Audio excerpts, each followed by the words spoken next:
Hello and welcome along to another episode and a brand new season of this FM19 story, part of the furniture with me, Daniel. It's season 14, episode 1, and we're back as usual with our summer transfer special, which today will feature a lot of outs, some of them excellent bits of business for the club, some of them frustrations and perhaps a couple of surprises, before we get to a sea of disappointment in the ins, in what's been possibly our most frustrating summer transfer window since we've been in the top two divisions in England. I can't remember a summer where we've got less of our targets in, and I think it's going to be hard to eclipse last season's finish. We've just got to try and get 7th again and hope this year it's enough for the Europa League. But before we get into any action from this episode, a massive thank you to everyone who continues to follow the series. I really do appreciate it. Please put a thumbs up on the video if you're enjoying the series and subscribe to the channel for daily Football Manager content as well as regular videos from other sports games too. I really do appreciate your support and I hope you continue to enjoy this series. Let's talk about the impact of not getting into Europe last year despite finishing in 7th place, and the fact that Tottenham then went and won the FA Cup final. I'm not quite sure what the score was in the end. We'll have to go and have a look at last season. They played against Bournemouth in the final and they won it 2-0, pretty comfortable in truth.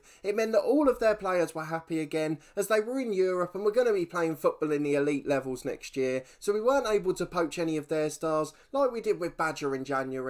And it also meant that we stayed at 3.5-star reputation as a club. We were at the risk of moving up to 4, and of course all those players from abroad that wanted to play in Europe would have come to us rather than the likes of Spurs or Everton. But that's not the case this year. We're in a bit of an unfortunate position after finishing 7th, but we can't complain too much. We've still got an excellent young squad, and a lot of them continue to develop well. The other thing you may notice on this screen is that our capacity's gone down very slightly for our stadium to 20,833, and that's because the board voluntarily agreed to extend it. They're going all the way up to the maximum capacity, 29,500, which should allow us to compete at this sort of level, particularly with the way we manage the club. We've made one massive signing this summer, and it looks absolutely horrendous value on paper, but bear with me on it, because I'm going to show you exactly why it's not a bad deal, and why it hasn't cost us anywhere near as much as it shows on the screen. But we are going to start with the transfers now. There's a couple of other bits we want to talk about too. We're going to go into our staffing towards the end.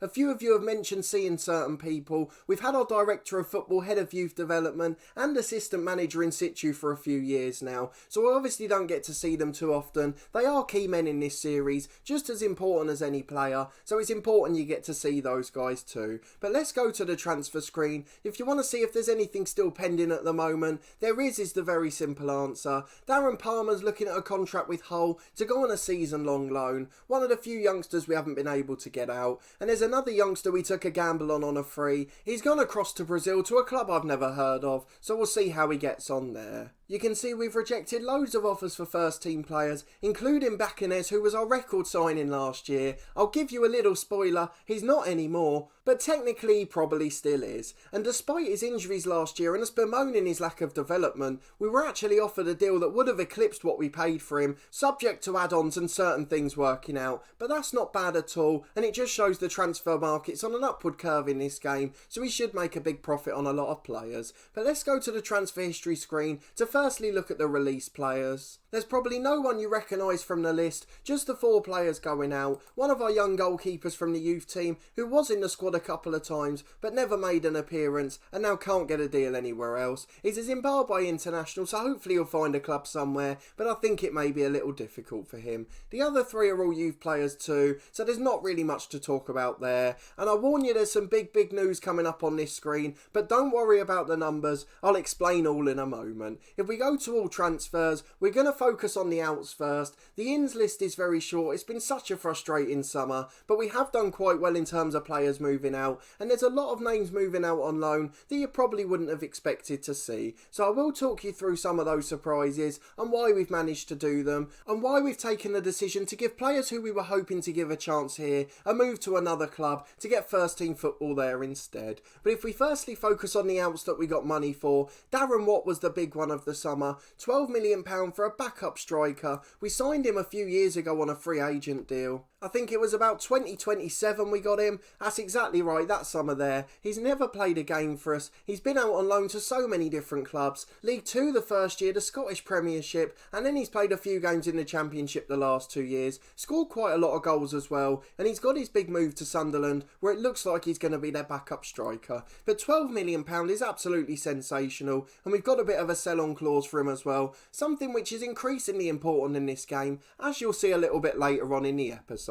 The other couple of permanent deals are Corey Houlihan to New England. The young centre-half's gone to the MLS after never quite developing into the player we hoped. Just under £1 million for him, and again we've got a little bit of a sell-on too. And then the last one that's gone out on a permanent is a youngster who came through and was produced at the club. Made quite a lot of appearances here, so we do need to look at him. John Gerrard, the young striker, again hasn't developed off the pitch into the player we'd hoped. Was never going to make it a Premier League level. Did a really decent job for us as a backup in the Championship and scored a goal or more in every season we were there too. Almost every appearance he made was off the bench, so in the last season 13 substitute appearances, just one start the season before, one the season before that, and none the season before that. So he actually played over 65 league games for us in total, but only ever started 2 games. He's been on loan in League One in the Championship, he's done alright at all of the clubs he's been at, and Preston have taken a gamble of 900 grand on him as he's still got a bit of room for development. But a youngster we've bought through at the club, and we've managed to get a sell-on for him. He's contributed to the first team in previous years,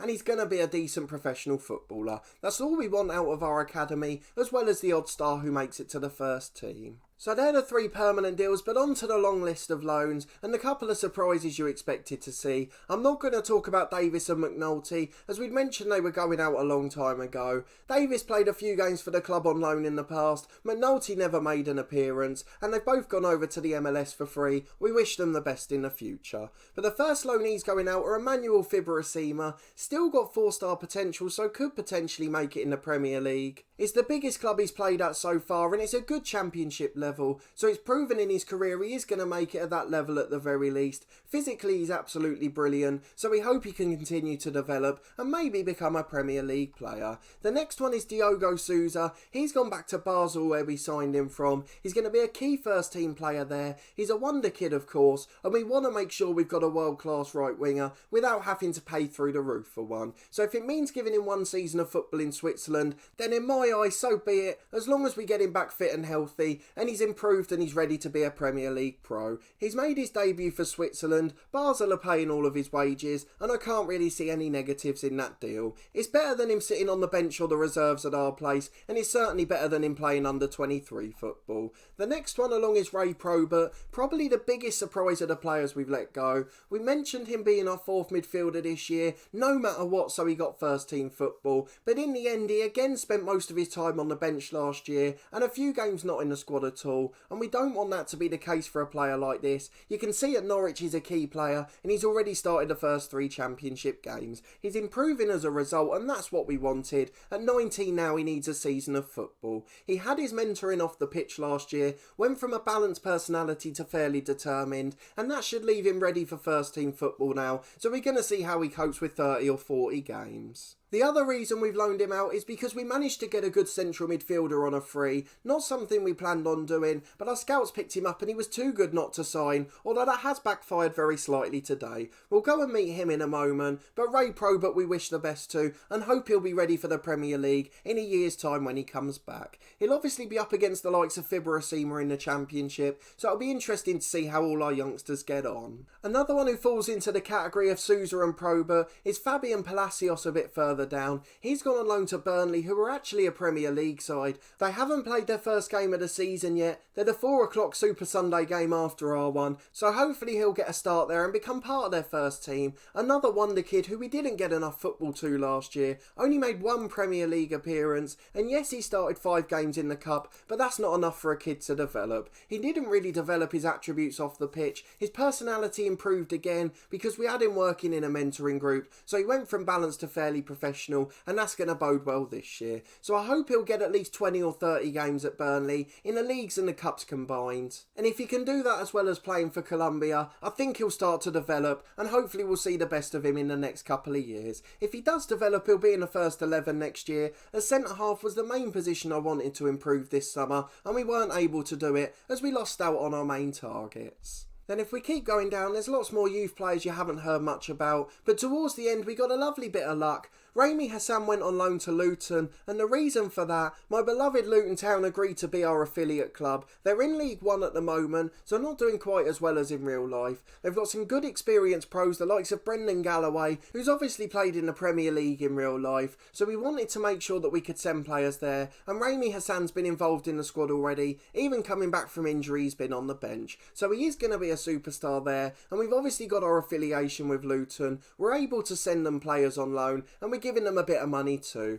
We'll play a friendly against them each year, so I'm glad that we can help them out, just as they did at the start of the series, where they loaned us 1 or 2 players. It's one of the things I'd always want to do in real life, is help out my boyhood club, so I'm glad I've been able to do that, and fingers crossed that won't be the last of the players we send them. We did offer them Palmer as well, but he turned down the move. So Rami Hassan will hopefully get some football there, and then the last one I want to talk about is Ross Taylor. He's a centre-half who's been here for years. Again, we thought about having him as 4th choice this year, but Ralph Goretzka agreed to join on loan again, and he's a slightly better player, and we don't have to pay as much in wages. So Ross Taylor's gone to Swansea. He's going to get another full season of football in the Championship, and hopefully he'll do well for them and be worth a bit more money when he comes back, as we're likely going to have to sell him. He'll be playing at Swansea with Emmanuel Fibrasima, of course, so hopefully he'll be able to mentor him if nothing else good comes from it. So let's move on to the ins. It's a much shorter list, and there's obviously an eye-watering number there, but I don't want you to worry about that, because it's a bit of a false number in truth.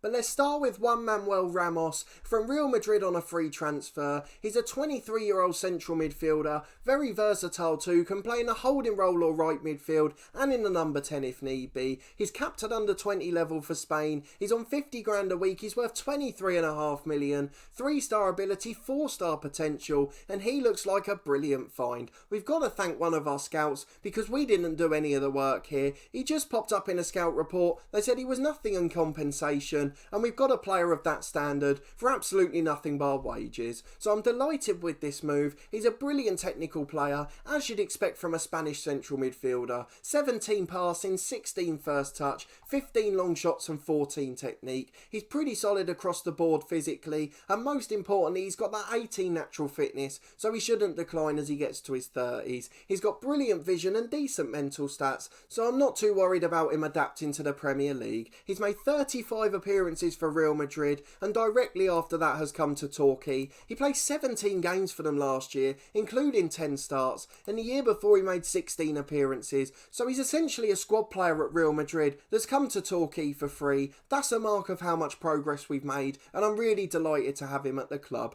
Competing with Lapin, Hayes and Omar, we've got 4 really top central midfielders, and it's the position I'm happiest with in the team. The second one to come in is Julian from Manchester City. We said we needed a better backup striker, and we might have even found a first choice one here. Again, a left footer, a bit like Rutherford before. 3.5-star ability, 4-star potential. He's earning 200 grand a week at Man City, but they only wanted 10% to send him here. He's made 22 appearances for Spain and scored at over 1 in 2, so I think he is probably going to displace Rutherford, as he's absolutely sensational. It does mean if we need to chase a game, we can also go 2 up front, and again if we look at his career so far, 67 appearances for Manchester City, another one we've been able to get on a good deal. He cost City 38.5 million 2 years ago, and I'm just trying to work this out here. He scored 19 league goals in 22 starts last season. Why on earth have they loaned him out? He's absolutely sensational. So he scored 19 goals for the champions last year. I haven't really got an option now. He was the second top goal scorer in the league behind Rutherford.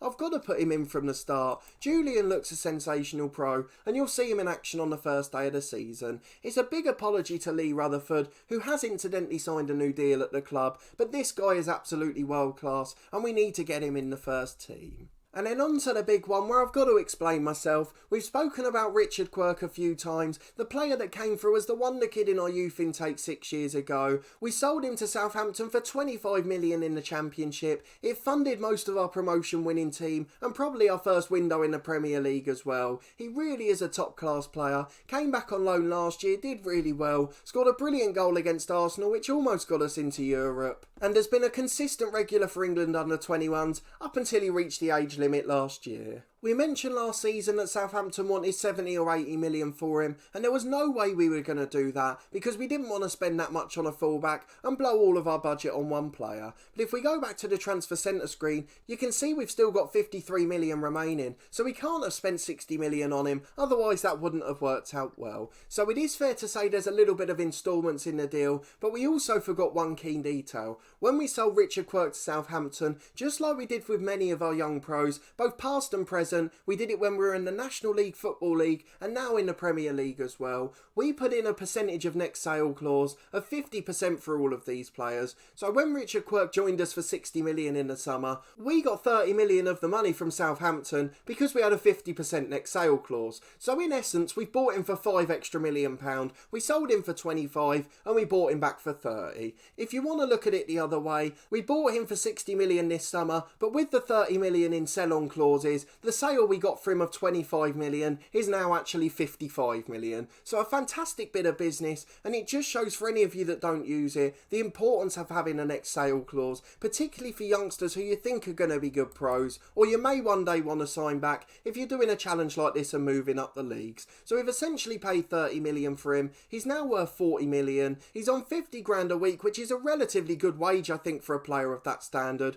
4-star ability, 4-star potential, and he's still got a tiny bit of improvement in him, so I think he's going to be a top pro, and that doesn't really matter too much. He's one of our players. We produced him at the club. He's now made 98 league appearances for us, and at 22 he could easily reach 300 or 400. I'm delighted to have him here, and Talasise's going to be stuck as a backup, I think. So that was the one bit of news that really did cheer up my transfer window, and then towards the end of the window, we just got a youngster on a free agent deal, again popped up in one of our scout reports, a determined youngster. We didn't see much of his attributes at that stage, but he only wanted about 400 quid a week, so we were happy to take the gamble. He's played once for Brazil under 20s, got 1-star ability, 4-star potential, and as we mentioned, he's possibly going out on loan. A really decent player, and I hope he'll develop into a good pro at least. So there's the transfer window. Obviously a few surprises and plenty of frustration. We did miss out on a centre half despite being really close to 2 of them. We lost out on 1 to Atletico Madrid and 1 to Chelsea. So we can't be too surprised really. They're both bigger reputation clubs than us.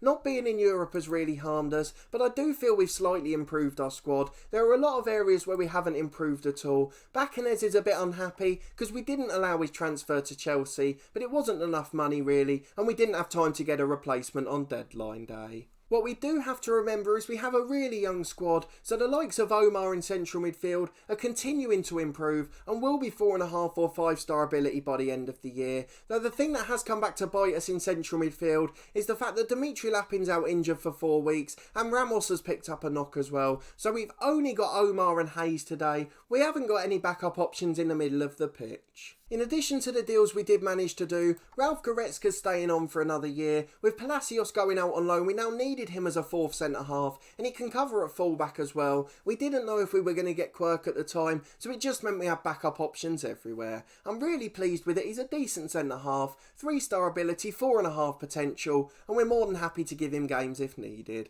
And then up front we got Michael Duncan again. We didn't know of Julian's availability at the time, and we'd already agreed the deal to sell Darren Watt, so we had to make sure we had someone here. Michael Duncan fills that quota. 7 grand a week, and we can guarantee him under 23 football. But overall, I'm not devastated by the window. I really think a top centre-half could have taken us into Europe. As a result of not getting one, we've kept Matthew Leclerc, as we decided loaning out Palacios was more important. So we'll be sticking with the same formation and tactic. The only real difference in this squad from last year is we've kept Andy Walsh a 3rd choice keeper, as we want to cover every eventuality. He's just a simple 1.5-star ability player, but you can see his attributes are decent, and if we need someone for a one-off game, he'll certainly do the trick.